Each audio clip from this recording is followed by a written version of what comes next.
Welcome to Berg Today we're going to take a look at how this Dragon chef's knife was made. Now, unlike most of my videos, I'm really just going to do an overview of this particular build. I had these handles hand carved in Indonesia. I'll put the contact information for the gentleman that carved them in the text box below this video. What makes this a little bit different is I usually mount the handles and then profile the handles to fit the blade. And I can use any one of my standard water jet cut knife blanks. This one was a little bit different because I had the handles made, and the handles were made by somebody that has never seen one of my knife blanks. So I had to make a knife that fit these handles. In addition to that, I didn't want pins going through his beautiful carving, so I wanted to make hidden pins, or a hidden pin knife. This is an old blank that I had started when I originally started to come up with a chef's knife design. It's one that I just never finished, so I pulled it off the shelf. The handle area was large enough so that I could put it to use, and I just basically just scribed the outline and took it down a little bit closer to size. I cleaned it up on a surface grinder, and then, as I normally do, I started to grind the flat bevels. Now this is a full flat grind. I use a Origin Blade Maker 2x72 grinder. It's a 2 horsepower variable speed.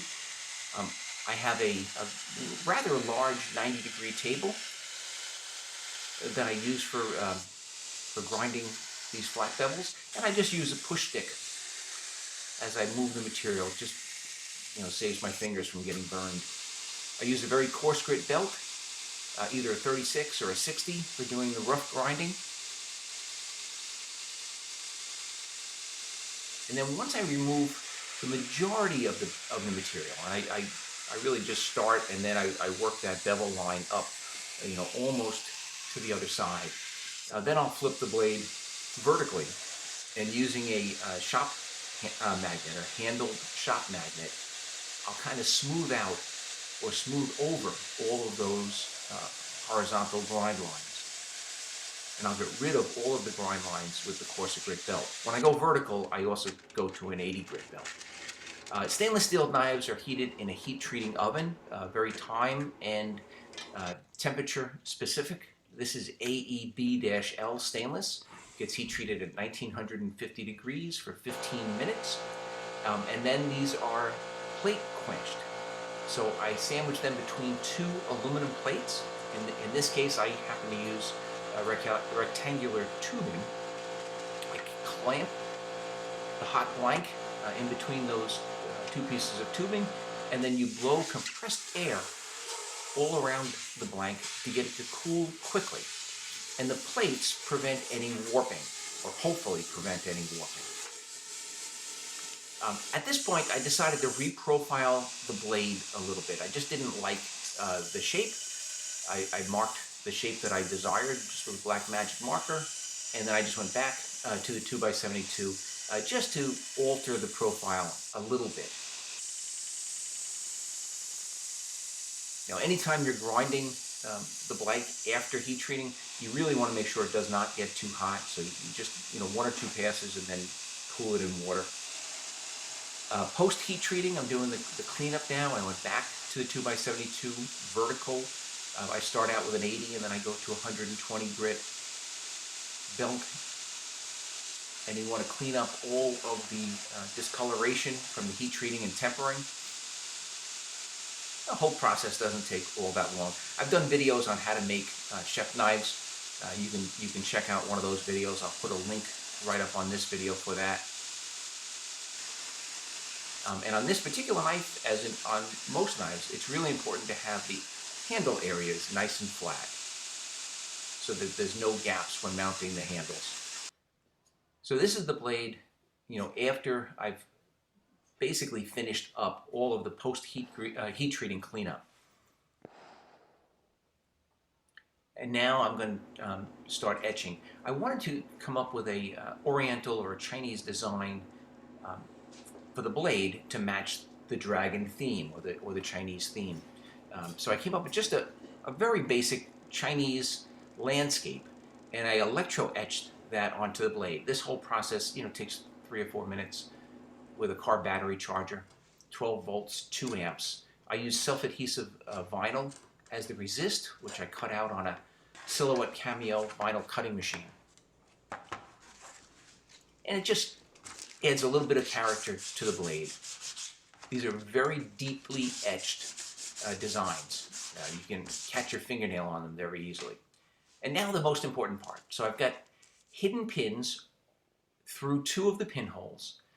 I've drilled partially through each one of the handles from the back so that it does not, come through the carving at all.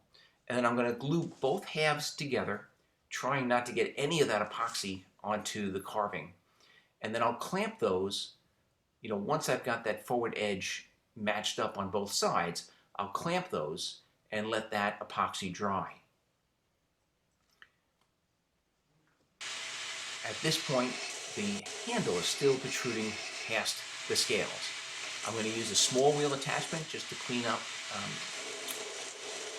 the inner curve of the blade, and then I'll go back onto the flat platen and match up the handle profile to the blade profile. And I'm doing this very carefully because there's not a lot of extra room on these carved scales. You really want to remove as little as possible from the carved scales. These are hand carved out of bone. And I did put a black liner I glued onto each side prior to mounting the handles.